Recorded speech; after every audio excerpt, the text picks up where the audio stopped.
Bush. For years, Mary Bush mom resided in a care center where Mary was only allowed to visit once per month for an hour. Mary fought the system for years, but her mom was never free. Here's her story. Oh, sorry. One moment right before Mary speaks. I just want to again thank you so much for all of you actually caring, giving any heart to these stories. Mary Bush, Julie Belshing, these are my friends, and I've always told you every time I come out here, everything that you have done has allowed stories like these, people who don't have a name, to share their story and to share the evil that has happened to them with the conservatorship court. So, you know, I love Mary, and I'm going to pass this on to you. Thank you. Hi, I'd like to thank all of you for showing up today, and thank every advocate who's ever worked on guardianship or conservative issues. And I hope we all continue to elevate this issue of fraudulent guardianships and conservatorships. Thank you to the Britney movement and to my friend Angelique Fawcette for your hard work in exposing this disgusting human civil rights violation. I also would like to ask for help from all Americans to demand oversight and accountability and investigations into these cases. Inalienable rights are non-transferable. That is a constitutional right. The legal community and our legislators have sworn oaths to uphold the Constitution, and they are not investigated nor are they held accountable for violations of those oaths.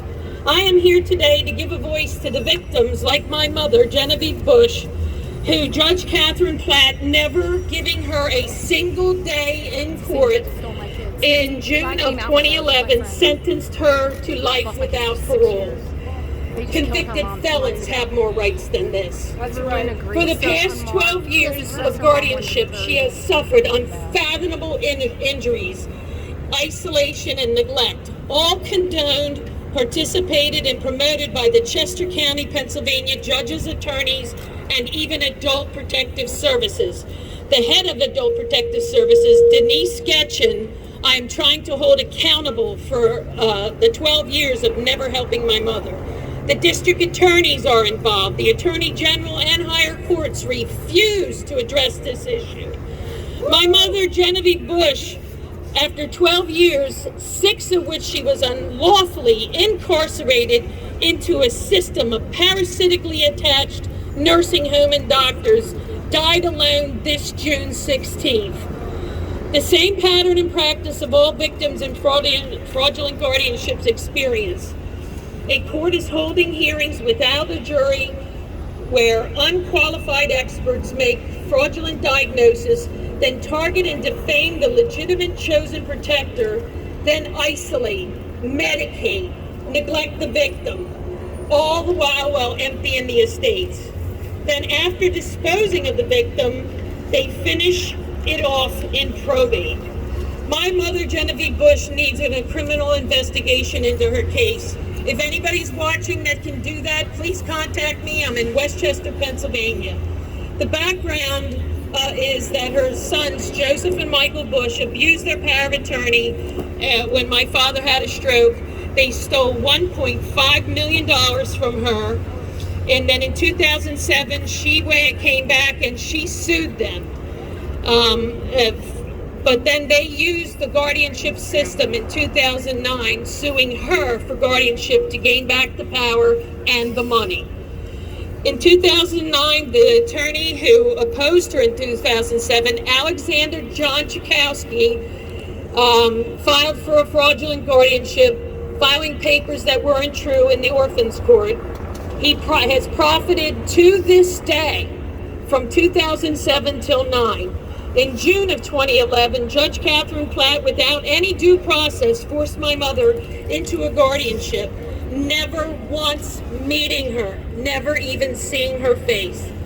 In 2012, Judge Platt had me marshaled to the recorder's office and sign away our home.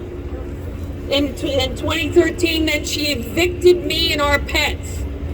Then Genevieve Bush's son moved in, and within months, he digitally penetrated her multiple occasions. The Chester County District Attorney told the Pennsylvania State Police to stand down and don't investigate it. In 2015, my mother was punched in her home, and then an attorney walked into her home of Nancy Pine and APS supervisor Doug Bernard, and they took my mother from her home with a court order signed by my mom's own attorney, Mark Tennell. She was put in Pocopson home and forced into a reclined jerry chair with the intention to cripple her. A for-profit guardian named Carol J. Hershey was then applied.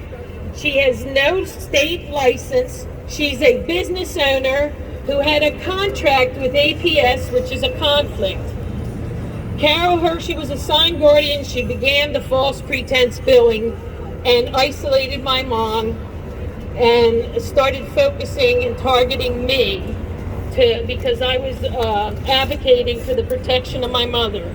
The retaliation became swift.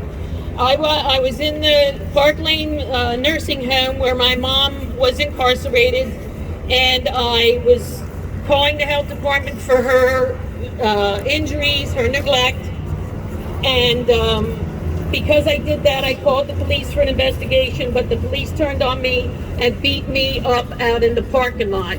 I ended up in the hospital. My mom suffered broken bones. We were both threatened that they would make sure we never see each other again. And in 2018, Mom suffered a spiral fracture of her leg without any medical help for over 2 weeks. She was denied all this time to see her cardiologist, her urologist, her orthopedic doctor. She was denied physical therapy. In January 2016, I got her out via 911 to the hospital, but I was also attacked for doing that and targeted.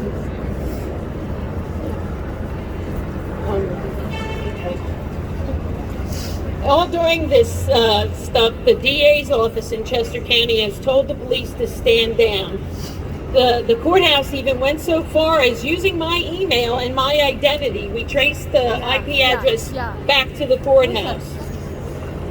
Judge Platt is in violation of Superior Court orders that said that my brother Michael Bush could never be a guardian.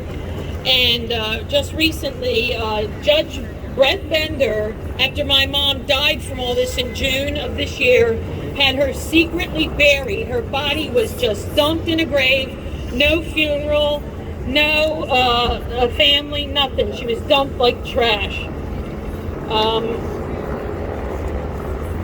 And they charge her $11,000. Come on, Mary. Yeah, I can do it.